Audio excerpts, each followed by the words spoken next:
Bismillahirrahmanirrahim. Assalamualaikum warahmatullahi wabarakatuh. Alhamdulillahilladzi 'allama bil qalam, 'allamal insana ma lam ya'lam. Wassalatu wassalamu ala asyrafil anbiya'i wal mursalin, sayyidina Muhammadin wa ala alihi wa sahbihi ajma'in, wa ba'd. Rabbi syrah li sadri wa yassir li amri wahlul 'uqdatam min lisani yafqahu qawli. Subhanaka la ilma lana illa ma 'allamtana innaka antal.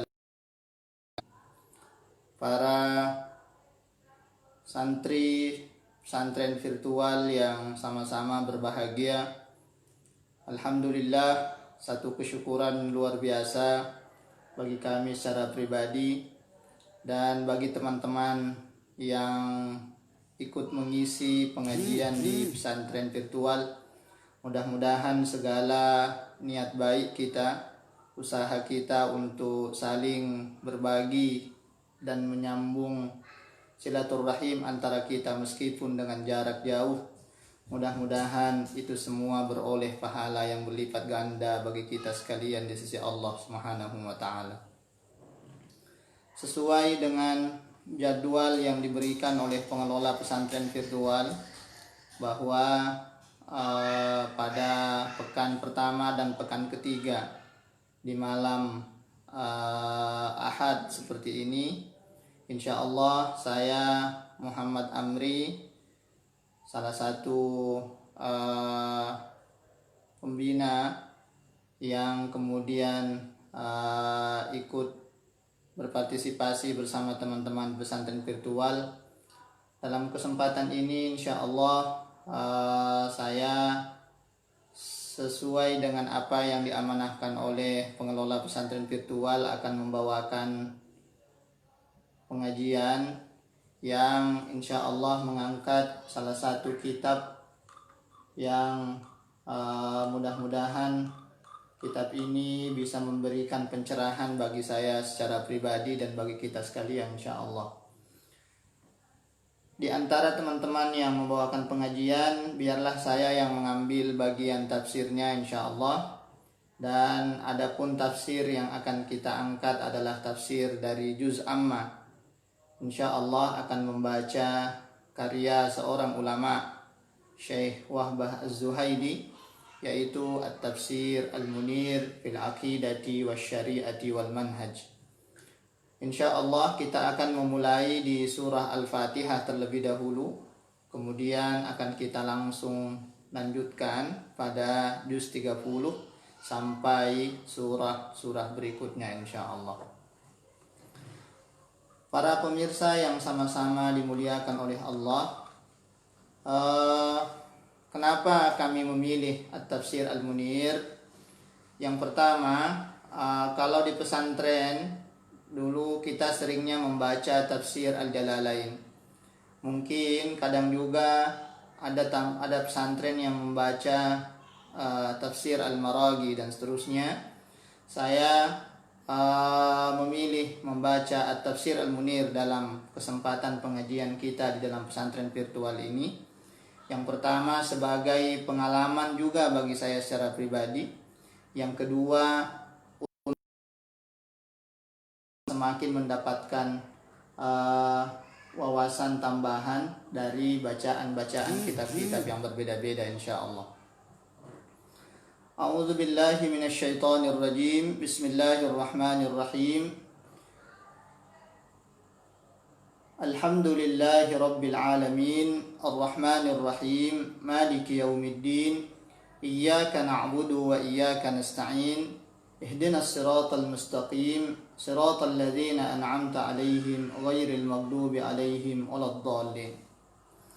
Yang menarik dari Tafsir Al-Munir ini, beliau ketika mentafsirkan Al-Quran memulai dengan beberapa versi bacaan terhadap ayat tersebut. Misalnya yang pertama di sini, qala al-musannif rahimahullah bin nisbati al-qiraat, dari sisi al-qiraat, yang pertama beliau menggarisbawahi kata maliki terlebih dahulu. Maliki quri'a. Jadi Maliki dalam bacaan Al-Quran, meskipun tidak semua orang yang kemudian langsung perhatian terhadap qiraat, paling tidak ketika kita mendengarkan jenis bacaan yang berbeda dengan bacaan kita tidak langsung kaget dan seterusnya, karena ternyata memang ada beberapa versi qiraat yang perlu untuk kita pahami dan kita kenali. Yang pertama, ada istilah Malik, ada yang membacanya Maliki dan ada juga yang membacanya Maliki. Di sisi lain, kata as-sirat ada yang membacanya dengan sad, dan itu adalah bacaan jumhur ulama. Yang kedua, ada juga yang membacanya as-sirat.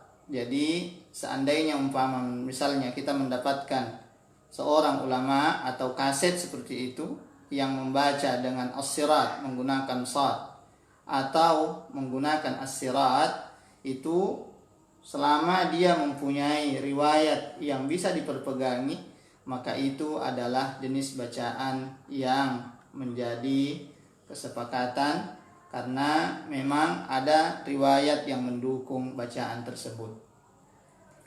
Kemudian setelah membahas tentang qiraat, barulah kemudian Syekh Wahbah Az-Zuhaili dalam tafsir Al-Munirnya menjelaskan mascamalat alaihi surah, pembahasan-pembahasan apa saja yang termasuk di dalam surah Al-Fatihah.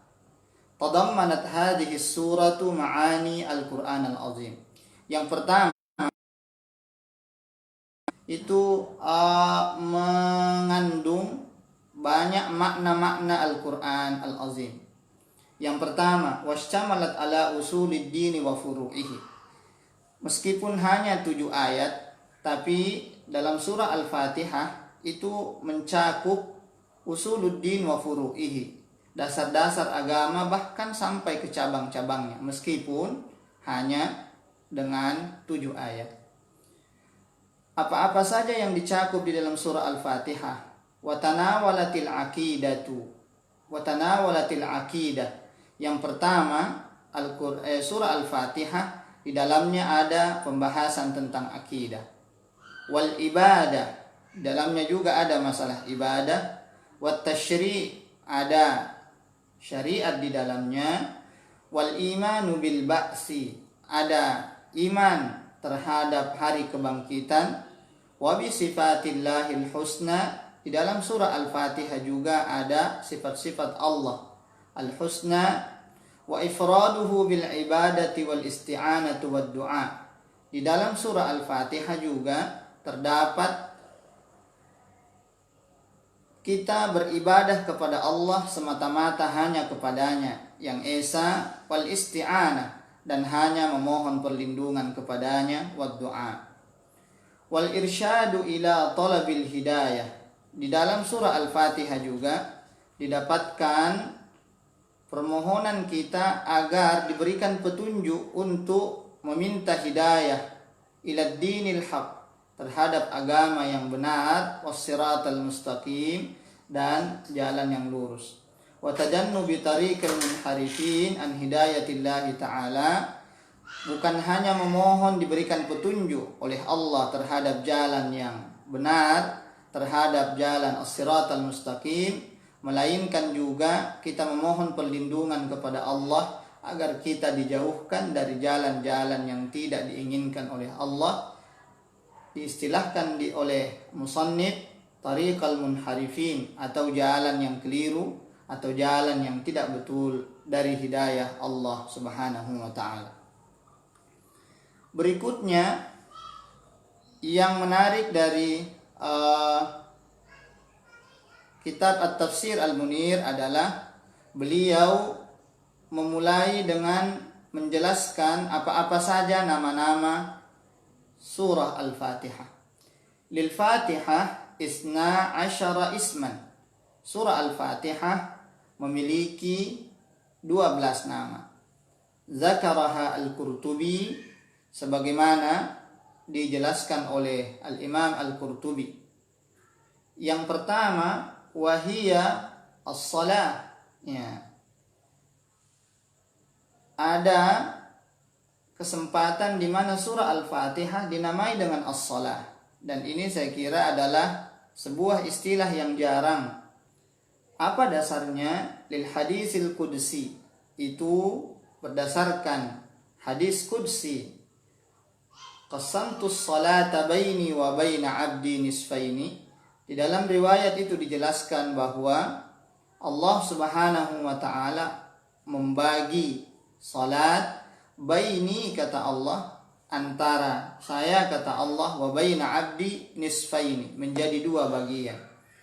Kalau digarisbawahi kata as-salah di sini, dilihat lanjutan riwayatnya, maka kemudian yang ternyata dibagi itu adalah surah Al-Fatihah. Maka itulah yang diambil sebagai alasan bahwa penamaan surah Al-Fatihah dengan as-salah, karena surah Al-Fatihah lah yang terbagi di dalamnya. Maksudnya terbagi seperti apa? Di dalam riwayat dijelaskan, ketika kita hamba mengucapkan Alhamdulillahi Rabbil Alamin, maka dalam riwayat tersebut kemudian dijelaskan jawaban dari Allah Subhanahu wa taala, Hamadani abdi. Ketika kita memuji Allah, maka kemudian Allah memberikan jawaban bahwa hambaku memujiku. Itu adalah nama yang pertama. Nama yang kedua adalah suratul hamd. Dinamai pula dengan al-hamd. Biasanya beberapa surah dalam Al-Quran dinamai dengan kata pertama atau kata-kata awal yang menandai surah itu. Dan surah Al-Fatihah, salah satu ungkapan awal pembukanya dimulai dengan alhamd. Wa suratul hamd, maka kemudian ada ulama di sini dijelaskan bahwa sesuai dengan penjelasan Al-Imam Al-Qurtubi, bahwa salah satu nama dari surah Al-Fatihah adalah suratul hamd. Apa artinya alhamd? Tentu kita semua sudah memahami bahwa alhamdu artinya adalah segala puji. Itu adalah bentuk pujian tertinggi yang kita ketahui, dan itu kita tujukan semata-mata kepada Allah Subhanahu wa taala. Lianna fiha dzikrul hamd. Kenapa dinamai dengan surah Al-Hamd? Karena di dalam surah Al-Fatihah dijelaskan secara tersurat kata alhamd. Maka kemudian itulah yang dijadikan alasan bahwa surah Al-Fatihah kadang-kadang dinamai dengan alhamd. Adapun nama yang ketiga dari surah Al-Fatihah yaitu Fatihatul Kitab. Jadi salah satu nama dari surah Al-Fatihah adalah Fatihatul Kitab. Fatihatul Kitab itu adalah sebuah istilah yang sudah masyhur di antara kita. Kenapa dinamai dengan Fatihatul Kitab? Qala al-musannif rahimahullah, Syekh Wahbah Az-Zuhaili menjelaskan, li'annahu tuttatahu qira'atul Qur'ani biha lafzan wa kitabatan. Kenapa dinamai dengan surah Al-Fatihah? Karena pembacaan Al-Quran dibuka dengan surah Al-Fatihah lafzan wa kitabatan, secara lafaz maupun secara kitabah. Maksudnya kalau ada orang yang memulai pembacaan Al-Quran, maka dia akan memulai dengan pembukanya, dan pembukanya adalah surah Al-Fatihah secara lafaz. Adapun seperti itu pula ketika kita diminta untuk menulis Al-Quran, atau ada satu mushaf yang di dalamnya berisi Al-Quran, maka pasti awalnya yang ditulis adalah surah Al-Fatihah. Maka itulah yang kemudian menjadi dasar sehingga dia dinamai dengan Fatihatul Kitab. Wa tuttatahu biha shalawat. Ternyata bukan hanya sebagai pembuka Al-Quran saja, termasuk salat yang kita laksanakan itu pun dibuka dengan surah Al-Fatihah. Bukankah dalam setiap rakaat salat kita, setelah kita membaca takbiratul ihram, maka kemudian ada satu bacaan Al-Quran yang kemudian menjadi rukun salat, dan itu adalah Fatihatul Kitab. Itu adalah surah Al-Fatihah. Jadi surah Al-Fatihah dinamai dengan Fatihatul Kitab. Salah satu alasannya karena Al-Quran dimulai dengannya, baik secara lafaz ataupun secara tertulis. Bahkan bukan hanya memulai Al-Quran dengannya, termasuk salat, ibadah salat yang kita laksanakan, semuanya dimulai dengan surah Al-Fatihah. Selanjutnya, nama berikut dari surah Al-Fatihah, tentu ini adalah nama yang sudah sangat masyhur. Nama berikutnya adalah Ummul Kitab. Kalau ummu mungkin secara letterlet kita artikan ibu. Kemudian Al-Kitab, ya, kitab. Wa Ummul Kitab, salah satu nama dari Al-Quran surah Al-Fatihah adalah Ummul Kitab.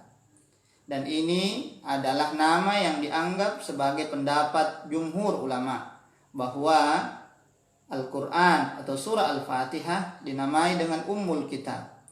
Ummul Kitab bisa jadi maknanya sangat luas. Ummul Kitab bisa berarti dia adalah inti dari kitab Al-Quran. Itu bisa menjadi alasan untuk penamaannya. Dan tentu setiap ulama sepakat menamainya dengan Ummul Kitab dengan alasan-alasan yang tidak terhitung jumlahnya. Selain dinamai dengan Ummul Kitab, jadi sudah 4. Yang dinamai dengan As-Salah. Yang kedua dinamai dengan Suratul Hamd. Yang ketiga dinamai dengan Fatihatul Kitab. Yang keempat dinamai dengan Ummul Kitab. Yang kelima kemudian surah Al-Fatihah dinamai dengan Ummul Quran. Kalau tadi Ummul Kitab, mungkin bisa saja ada orang yang menganggap kitab yang dimaksud adalah kitab yang lain dan seterusnya.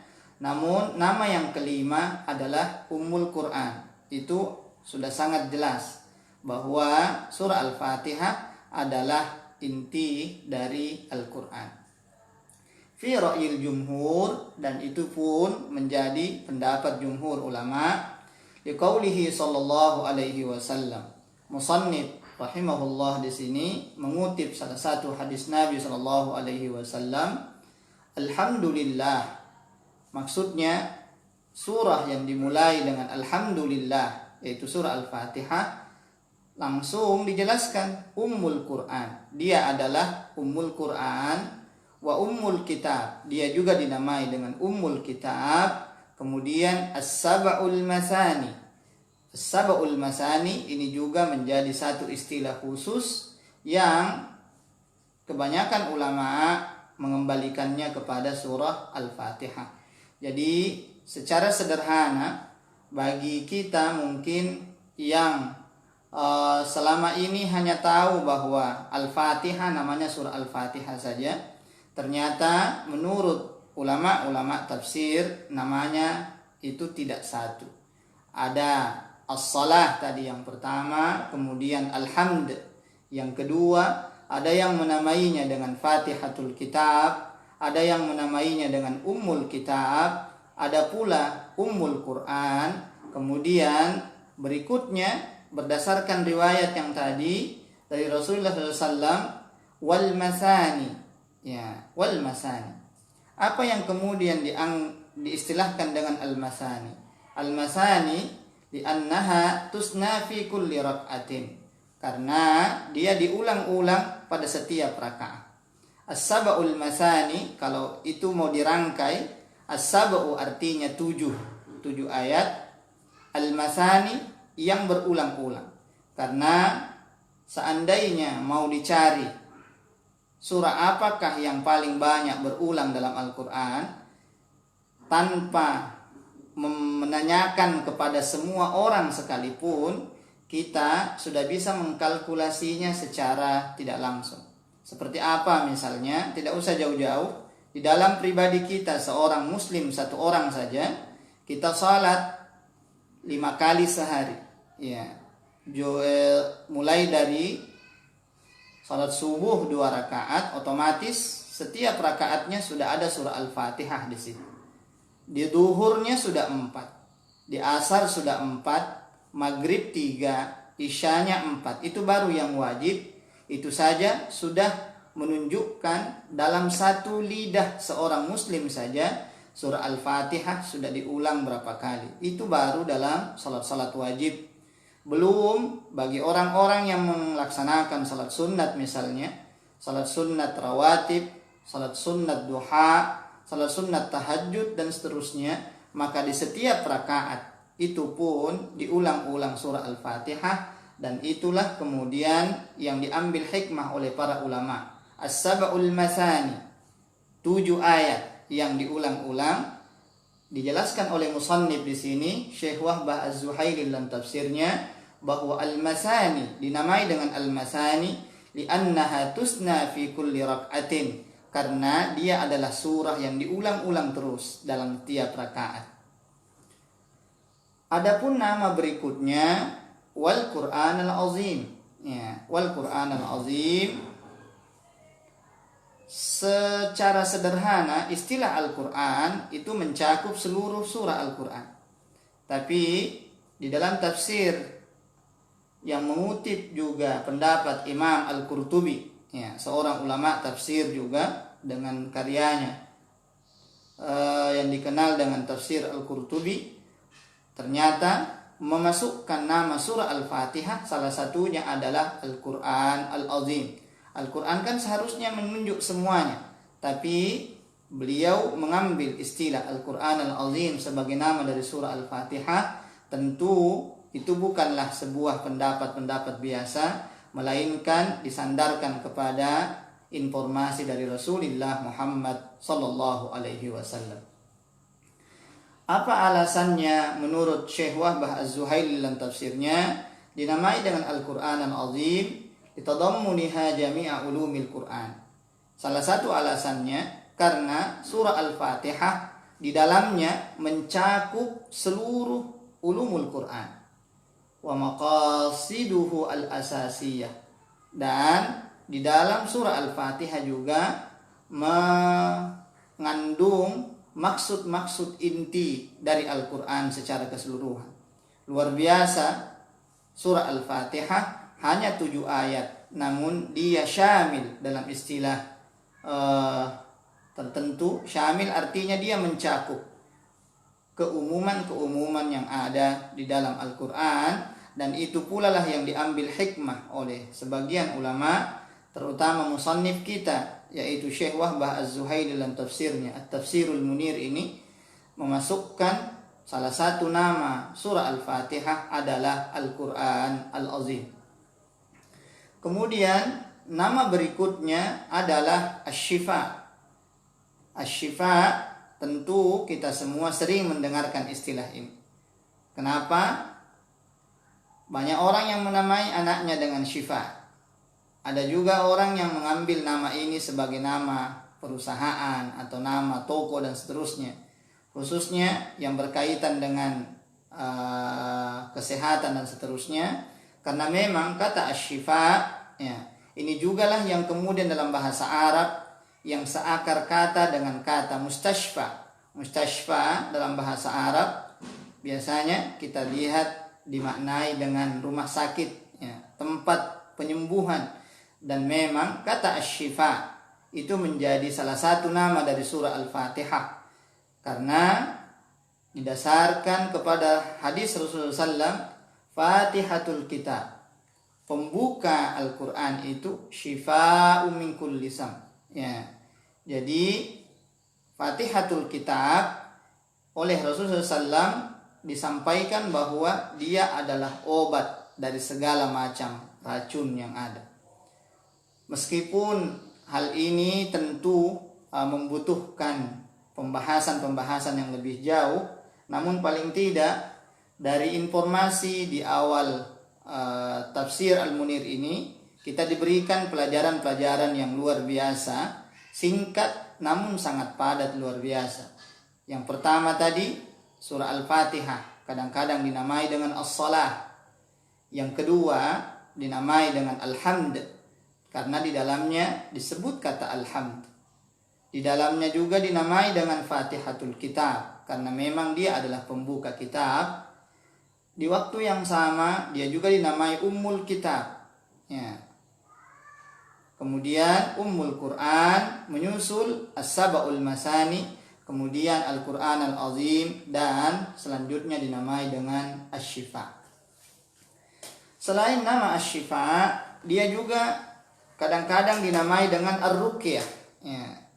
Selama ini kita, kalau dulu istilah Ruqyah itu hanya populer di kalangan orang Arab, namun beberapa waktu belakangan ini istilah ruqyah kemudian sudah masyhur di kalangan Muslim Indonesia. Ruqyah adalah bentuk pengobatan sebenarnya, cuman memang identiknya itu pengobatan yang arahnya ke makhluk halus dan seterusnya. Padahal kata ruqyah dalam bahasa Arab itu kurang lebih mirip dengan asy-syifa. Asy-syifa yang biasanya dipahami sebagai pengobatan secara fisik pun masuk, termasuk non fisik. Maka ar-ruqyah pun pada dasar katanya seperti itu. Surah Al-Fatihah di dalam tafsir Al-Munir mengambil pendapat dari Al-Imam Al-Qurtubi bahwa surah Al-Fatihah juga dinamai dengan ar-ruqyah. Ya. Apa yang mendasari itu? Di qaulihi sallallahu alaihi wasallam, berdasarkan hadis dari Nabi sallallahu alaihi wasallam, liman raqa biha sayyidul hayy ma adraka annaha ruqyah. Dalam salah satu riwayat yang panjang dijelaskan oleh Nabi bahwa salah satu cara untuk menyembuhkan adalah dengan membacakan surah Al-Fatihah. Berikutnya, selain Asy-Syifa dan Ar-Ruqyah, surah Al-Fatihah juga dinamai dengan Al-Asas. Ya. Al-Asas dalam bahasa Indonesia sebenarnya ini sudah menjadi satu kata yang diserap ke dalam bahasa Indonesia. Asas. Ya. Asas kalau dalam bahasa sehari-hari, ya kadang-kadang diartikan sebagai pondasi. Ya. Setiap rumah yang kokoh tentu di bawahnya dibangun pondasi yang kokoh. Ya. Sebuah pemahaman tentu ada dasarnya, asasnya. Dan surah Al-Fatihah pun salah satu namanya oleh Syekh Wahbah Az-Zuhaili dalam karyanya beliau ini, At-Tafsir Al-Munir, memasukkan dan mengambil pendapat bahwa salah satu nama surah Al-Fatihah adalah Al-Asas. Al-Asas kalau tadi diterjemahkan secara sederhana, Al-Asas bisa berarti pondasi. Dan memang kalau mau dilihat secara makna, secara kandungan makna di dalamnya, surah Al-Fatihah sangat wajar ketika kemudian dianggap sebagai pondasi keberagamaan kita. Apa dasar ulama kita mengambil nama surah Al-Fatihah dengan Al-Asas ini? Di qaul Ibnu Abbas, salah satu ungkapan dari seorang sahabat Nabi, Ibnu Abbas, satu-satunya sahabat Nabi yang mendapatkan fasilitas istimewa dari Nabi. Fasilitasnya bukanlah fasilitas dalam bentuk apa, melainkan didoakan oleh Nabi, di mana Nabi SAW mendoakan beliau agar Allah membukakan pemahamannya terhadap ayat-ayat Al-Quran. Dan ternyata doa Nabi itu dikabulkan oleh Allah Subhanahu wa taala. Terbukti kebanyakan ulama juga banyak mengambil pendapat-pendapat Ibnu Abbas dalam memahami ayat-ayat Al-Quran. Apa ungkapan Ibnu Abbas yang kemudian dijadikan landasan untuk penamaan surah Al-Fatihah dengan Al-Asas? Dalam sebuah riwayat yang cukup panjang, langsung dipotong saja, wa asasul kutub. Adapun asas kitab ini Al-Quran, ya, wa asasul Quran dijelaskan Al-Fatihah. Adapun dasar atau pondasi Al-Quran adalah surah Al-Fatihah. Tapi tidak cukup sampai di situ. Kemudian Syekh Wahbah Az-Zuhaili menyampaikan lagi, wa asasul Fatihah. Nah, sekarang kalau kita ditanya ini, oke lah, asasul Quran Al-Fatihah. Tapi kira-kira kalau ditanya wa asasul Fatihah, apa pondasinya Al-Fatihah, ternyata Syekh Wahbah Az-Zuhaili menjelaskan dalam tafsirnya, wa asasul Fatihati bismillahirrahmanirrahim. Ternyata yang dijadikan sebagai asas surah Al-Fatihah adalah bismillahirrahmanirrahim. Sungguh sebuah rangkaian yang luar biasa. Dan memang Al-Quran semakin dikaji mendalam, semakin kelihatan rahasia-rahasia yang ada di dalamnya, dan semakin memberikan kita pemahaman bahwa memang kitab Al-Quran ini bukanlah karya seorang manusia, melainkan kalam Allah Subhanahu wa ta'ala. Selanjutnya, selain nama Asy-Syifa, selain nama Ar-Ruqyah, ya, selain nama Al-Asas, pondasi Al-Quran, maka ada pula istilah yang lain yang dianggap menjadi nama surah Al-Fatihah adalah Al-Wafiyah. Ya, Al-Wafiyah. Ya, Al-Wafiyah dijelaskan oleh Syekh Wahbah Az-Zuhaili, falau nusifatil Fatihatu fi rak'ataini, ya, lam yajuz indal jumhur. Al-Wafiyah ini, surah Al-Fatihah kan 7 ayat. Seandainya ada yang kemudian mau membagi 2 surah Al-Fatihah, surah Al-Fatihah di rakaat pertama itu cuman mungkin sampai iyyaka na'budu wa iyyaka nasta'in. Kemudian dia ambil di rakaat berikutnya sisanya, ternyata itu tidak dibenarkan oleh para ulama. Jadi 7 ini satu kesatuan, pokoknya harus utuh seperti itu. Ya. Al-Wafiyah la tantasifu wa la tahtamilul ikhtizal. Tidak boleh dibagi 2, tidak boleh dibagi 2 dalam rakaat, ya, dalam rakaat salat. Dan oleh, ya, mayoritas ulama bahwa lam yajuz indal jumhur, tidak boleh membagi surah Al-Fatihah dalam 2 rakaat, karena dalam 1 rakaat diharuskan di dalamnya ada Fatihah secara utuh, mulai dari bismillahirrahmanirrahim sampai waladdallin. Dan itulah yang kemudian diambil hikmah oleh Syekh Wahbah Az-Zuhaili, bahwa salah satu nama surah Al-Fatihah adalah Al-Wafiyah. Ya.